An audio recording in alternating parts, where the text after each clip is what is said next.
मैं आपको पूर्वी चंपारण जिले के एक ऐसे शख्सियत से रूबरू कराता हूँ जिन्होंने आप अपना मोबाइल बंद कीजिए। अग्रणी भूमिका निभा रहे हैं। ये शख्सियत स्वास्थ्य सेवा से लेकर अन्य क्षेत्रों में भी बढ़ चढ़कर अपनी भूमिका निभा रहे हैं। तो आइए रूबरू होते हैं राष्ट्रीय लोक समता पार्टी के चिकित्सा प्रकोष्ठ के प्रदेश अध्यक्ष सह अमन क्लिनिक के संस्थापक डॉक्टर डॉक्टर दीपक कुमार से, और इनके माध्यम से आज मैं बिहार की वर्तमान स्थिति और खासकर पूर्वी चंपारण की स्थिति पर चर्चा करेंगे। डॉक्टर दीपक कुमार, श्रीमान आपका हमारे बिहार हद तक चैनल में स्वागत है। सबसे पहले आप हमारे दर्शकों को अपने बारे में बताएं। नमस्कार सबको। सबसे पहले मेरा नाम डॉक्टर दीपक कुमार हुआ। बैंक रोड मोतिहारी में अमन हॉस्पिटल के निदेशक हैं। अमन हॉस्पिटल चलाते हैं। राष्ट्रीय लोक समता पार्टी चिकित्सा प्रकोष्ठ के प्रदेश अध्यक्ष पद पर काम करते हैं। साथ ही साथ मोतिहारी विधानसभा क्षेत्र संख्या 19 से चुनाव की तैयारी कर रहे हैं। आप एक चिकित्सक हैं और आप राजनीति में आपने पदार्पण किया। मैं जानना चाहूंगा कि आप राजनीति में कब और क्यों हैं? देखिए, बहुत पहले से हम समाज सेवा से जुड़े हुए हैं। लगभग 15 सामाजिक संगठन से हम डायरेक्ट जुड़े हुए हैं और सामाजिक संगठन से जुड़ के सामाजिक कार्य का निष्पादन करते हैं। अपने हॉस्पिटल के माध्यम से भी बहुत सारे लोगों को सामाजिक लाभ देते रहते हैं। परंतु हमें लगा कि रूट लेवल पे यदि समाज के लिए काम करना है तो उसके लिए राजनीति में आना होगा। क्योंकि जब तक आप राजनीति में नहीं आएंगे, सत्ता में नहीं आएंगे, आपके पास पावर नहीं रहेगा, तो आप समाज के मूलभूत समस्याओं का समाधान करने में सक्षम नहीं होंगे। इसलिए हम राजनीति में जनता के काम को करने के लिए आए। बिहार में बहुत सारी पार्टियां हैं, मैं किसी पार्टी का नाम नहीं लूंगा, परंतु आपने रालोसपा को क्यों चुना? इसके पीछे क्या रहस्य है? मैं राष्ट्रीय लोक समता पार्टी को इसलिए चुना कि बिहार में यही एक ऐसी पार्टी है जो लगातार शिक्षा पे सुधार कार्यक्रम को चलाती है। राष्ट्रीय लोक समता पार्टी के राष्ट्रीय अध्यक्ष आदरणीय श्री उपेंद्र कुशवाहा जी शिक्षा में बेसिक बदलाव के लिए हमेशा कार्यरत हैं। इसलिए हम राष्ट्रीय लोक समता पार्टी को चुने, क्योंकि शिक्षा ही एक ऐसी व्यवस्था है, शिक्षा ही ऐसा मूलभूत चीज है जिसके तहत समाज का रियल में विकास किया जा सकता है। क्षेत्र परिभ्रमण के दौरान जनता के बीच आपके नाम उभर कर सामने आए कि मोतिहारी विधानसभा से आपकी प्रबल दावेदारी है। मैं जानना चाहूंगा अपने दर्शकों के माध्यम से कि मोतिहारी विधानसभा की कौन कौन सी समस्या है, इस पर दो शब्द। देखिए, मोतिहारी विधानसभा की तो बहुत सारी समस्या है, लेकिन एक विधायक हो जाने के बाद जब आप मेंबर ऑफ लेजिस्लेटिव असेंबली के सदस्य जब हो जाते हैं, एमएलए बन जाते हैं, तो आप अपने क्षेत्र का तो विकास करना ही करना है, साथ ही साथ पूरे बिहार, पूरे राज्य का जो है काम करने के लिए, विकास करने के लिए आप जो है सक्षम हो जाते हैं, मुद्दा उठाने के लिए सक्षम हो जाते हैं। इसलिए मोतिहारी विधानसभा में बहुत सारी समस्याएं हैं, उसको भी हम देखेंगे। साथ ही साथ बिहार की समस्या जो है उस पर भी हम जो है काम करेंगे और जो है मोतिहारी विधानसभा के साथ साथ बिहार के समस्या का समाधान करेंगे। आज बिहार विनाशकारी बाढ़ से जूझ रहा है, साथ ही वैश्विक महामारी से भी जूझ रहा है। मैं इस पर दो शब्द जानना चाहूँगा कि आपकी पार्टी या आप अपने पार्टी के स्तर से इस वैश्विक महामारी कोविड-19 और विनाशकारी बाढ़ की तरफ क्या कदम उठा रहे हैं? सबसे पहले बाढ़ की समस्या पे बात करें। जैसे आपने कहा कि मोतिहारी विधानसभा के लिए क्या करेंगे, तो मैंने कहा कि पूरे बिहार के लिए हम काम करेंगे। तो इसलिए ही कहा कि सिर्फ एक विधानसभा का बात किया जाए तो शायद बेमानी हो जाएगी, इसलिए बाढ़ आप बहुत महत्वपूर्ण मुद्दा को उठाए हैं। बाढ़ का समस्या एक पूर्वी चंपारण का समस्या नहीं है, पूरे बिहार का समस्या है, लगातार बाढ़ आता है। तो बाढ़ को रोकने के लिए भी बहुत सारे काम को किए जा सकते हैं, जिसमें सरकार अभी वर्तमान जो सरकार है विफल है, 100% विफल है। आम जनता जो है वो समझती है कि बाढ़ जो है दैविक प्रकोप है, ये दैविक प्रकोप की तरह प्राकृतिक आपदा है, आता है और हम लोग क्या कर सकते हैं, सरकार क्या कर सकती है।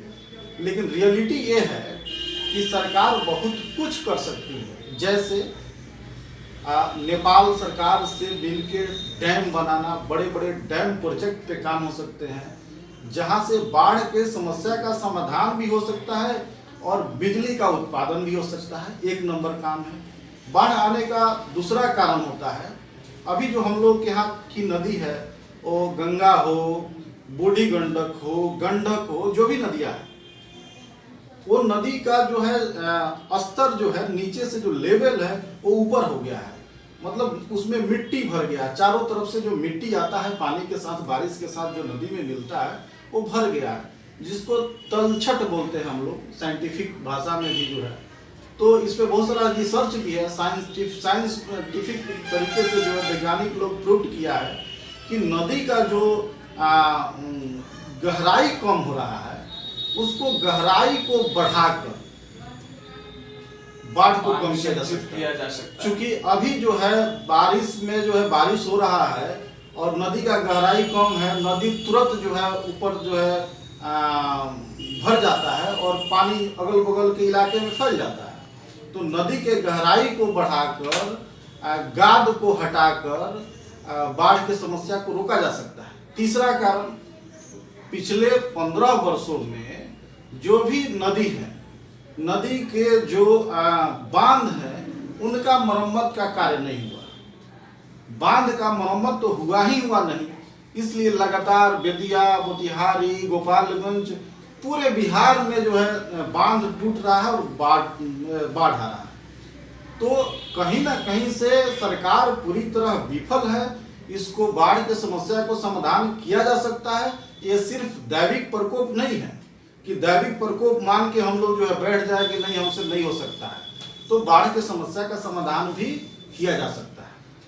आपकी पार्टी दूसरा मेरी पार्टी जो है, हमारी सरकार आएगी, जितनी बातें हम बोले हैं सब पे हम लोग काम करेंगे। परमानेंट बाढ़ के समस्या के निराकरण और निदान का काम करेंगे। दूसरा क्वेश्चन आप किए हुए थे, जैसे कोरोना महामारी, कोरोना से बिहार मतलब पूरी तरह डिस्टर्ब है। बात तो सही डिस्टर्ब है। कोरोना जो है जब से हिंदुस्तान में आया तब से पूरा हिंदुस्तान परेशान है। तो कोरोना के दृष्टिकोण से भी देखा जाए तो बिहार में स्वास्थ्य व्यवस्था बिल्कुल फटेहाल है, स्वास्थ्य व्यवस्था बिल्कुल बुरा हाल है, जिसके कारण जो है कोरोना से पीड़ित मरीजों का इलाज भी नहीं हो रहा है। एकदम अराजक स्थिति हो गई है पूरे राज्य में। एक बहुत बड़ा समस्या है। आज आप पता कर लेंगे बिहार में जितने भी डॉक्टर, नर्स, पैरामेडिकल स्टाफ की आवश्यकता है, उसका मात्र जो है लगभग 40% पद ही जो है भरा हुआ है। 60% पद आज के डेट में रिक्त हैं।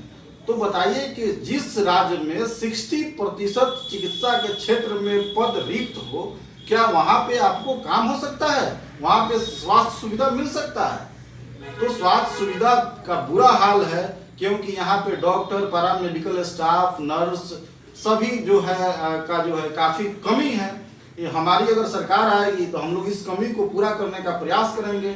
सरकार जो विफल है उसको जो है हम लोग अच्छा करने का काम करेंगे। आप एक राजनीतिज्ञ हैं और उसके पहले आप एक चिकित्सक हैं।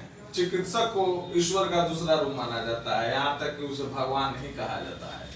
मैं यह जानना चाहूंगा कि चिकित्सकीय व्यवस्था में कैसे सुधार किया जा सकता है, जबकि आज पूर्ण रूप से बिहार ही नहीं, चंपारण ही नहीं, पूरे विश्व का चिकित्सकीय व्यवस्था व्यवसाय पर परिवर्तित हो चुका है। देखिए, चिकित्सीय व्यवस्था, अभी तो बिहार सरकार की बात हम बताए हैं, जहाँ पे डॉक्टर ही नहीं है तो फिर दूसरा क्या होगा। सबसे प्रथम तो जो है जो रिक्त सीट है उसको फुलफिल किया जाए। WHO कहती है कि प्रत्येक 1000 व्यक्ति पे एक चिकित्सक अनिवार्य है। हमारे हिंदुस्तान में क्या है, 17,000 लोगों पे, जनसंख्या पे एक चिकित्सक है। और दुर्भाग्य से हमारे बिहार की जो स्थिति है, 27,000 लोग पे एक डॉक्टर यहाँ है। तो यहाँ डॉक्टर जब है ही नहीं है तो व्यवस्था क्या होगा। तो सबसे पहले तो डॉक्टर्स की व्यवस्था करनी होगी, उसके बाद सारा सामान का व्यवस्था करना होगा, तब तो जो है चिकित्सा सेवा जो है सुदृढ़ हो सकता है। मेरा प्रश्न था कि व्यवसाय की तरफ चिकित्सकीय व्यवस्था परिवर्तित हो रहा है। चिकित्सक एक व्यवसायी बने हुए हैं, जहां गरीबों के उपचार कराने के लिए गरीबों का रूह कांप जाता है एक चिकित्सक के यहाँ जाने में। इस संदर्भ में मैं 2 शब्द। चलिए, ये भी बात आपका बहुत बढ़िया क्वेश्चन आपने किया। गरीब और आम जनता के हित में आप क्वेश्चन किए, इसके लिए आपको बहुत बहुत धन्यवाद।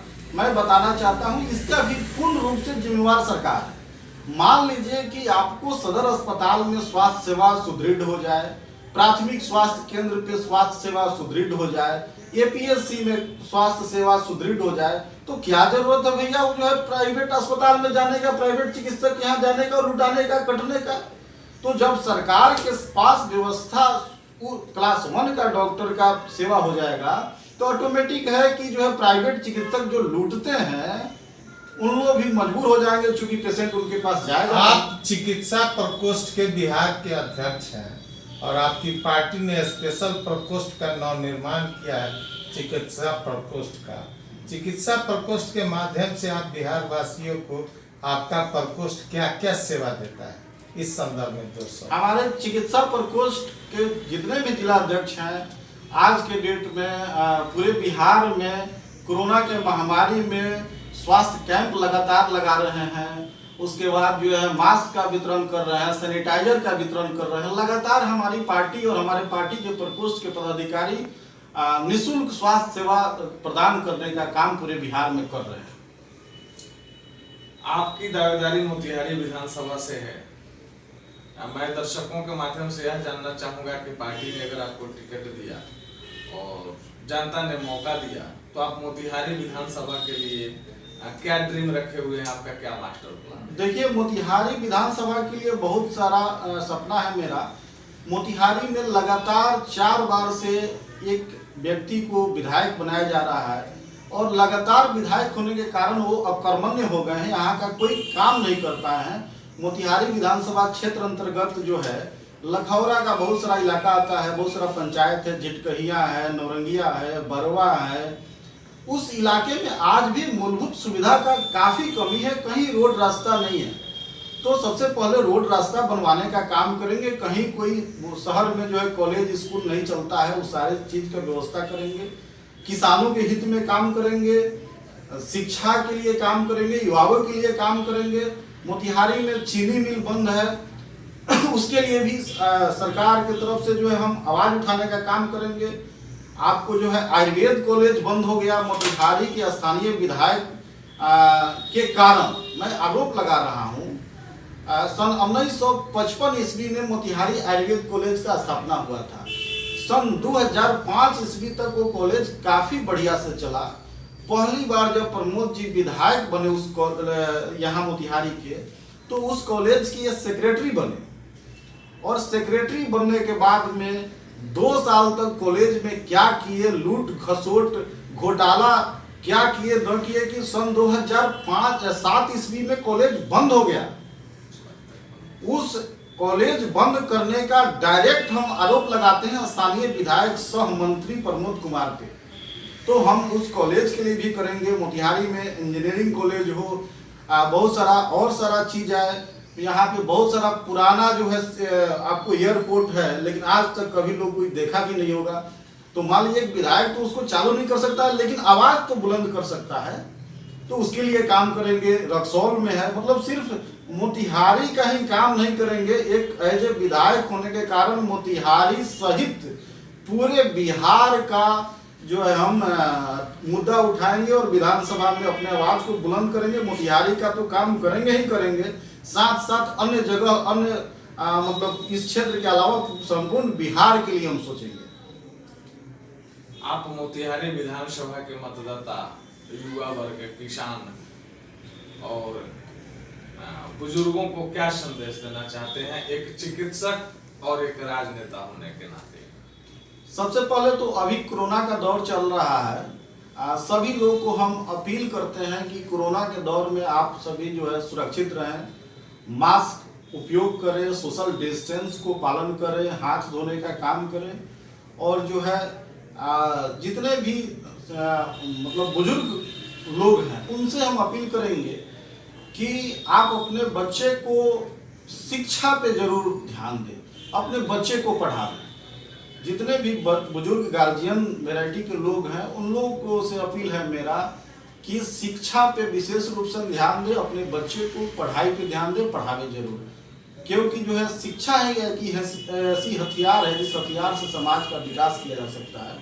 युवाओं से हम कहेंगे कि भाई शिक्षित होके बढ़िया से रोजगार करो, नौकरी करो, जो भी करना है अच्छा काम करो, लेकिन जो है कुछ समाज के लिए, समाज हित में काम करें। छात्र नौजवान ढंग से पढ़े, समाज के लिए कुछ करें। आज का जो दौर चल रहा है, इस दौर में लोग राजनीति के तरफ जाने से हिचकिचाते हैं। हकीकत तो यह है कि समाज में एक राजनेता को देख करके दूसरी ही भाषा की चुगली की जाती है। इस संदर्भ में आप दो शब्द देखिए, राजनीति में जो है कुछ दिन पहले कुछ ज्यादा मतलब कि गड़बड़ लोग, ठेठ भाषा में कहा जाए, बिहारी है हम लोग, तो जो है उस टाइप के लोग भी राजनीति में आ गए, जिसके चलते थोड़ी सी राजनीति गंदी हुई, जिसके कारण कुछ लोग आम धरना बनवे कि नहीं, राजनीति में नहीं जाना चाहिए। लेकिन मैं सारे युवाओं से, जितने भी शिक्षित लोग हैं, जितने भी बुद्धिजीवी लोग हैं, सबसे अपील करता हूं कि राजनीति बहुत अच्छा चीज है, और राजनीति में जब तक आप आएंगे नहीं तब तक आप समाज का समुचित विकास नहीं कर सकते हैं। अच्छे लोग को राजनीति में आना बहुत ही जरूरी है। इसलिए जितने भी युवा हैं, शिक्षित हैं, बुद्धिजीवी हैं, जो भी पढ़े लिखे लोग हैं, उन लोगों को राजनीति में आने की जरूरत है। आप जब आएंगे तभी अच्छा राजनीति होगा और जो है समाज का कल्याण होगा। इसलिए मैं आपके चैनल के माध्यम से अच्छे बुद्धिजीवी लोग को राजनीति में आमंत्रित करता हूं कि मैं जैसे आया हूं, आप लोग भी राजनीति में आवे और जो अपना योगदान दें, समाज को जो है अच्छा करके दिखाएं। धन्यवाद। आप देख रहे थे मोतिहारी अमन क्लिनिक के संस्थापक सह बिहार के चिकित्सा प्रकोष्ठ के प्रदेश अध्यक्ष डॉक्टर दीपक कुमार को, जिन्होंने मोतिहारी विधानसभा की प्रबल दावेदारी के साथ ही बिहार की आवाज को भी इन्होंने बताया है कि हमारे बिहार में किन किन चीजों की कमी है और कैसे इसका निराकरण किया जा सकता है। साथ ही इन्होंने वर्तमान हालात को देखते हुए युवाओं से भी अपील किया है कि देश की सेवा के लिए, समाज की सेवा के लिए आपको राजनीति में आना बहुत ही जरूरी है। मैं एसके कश्यप, जर्नलिस्ट, बिहार।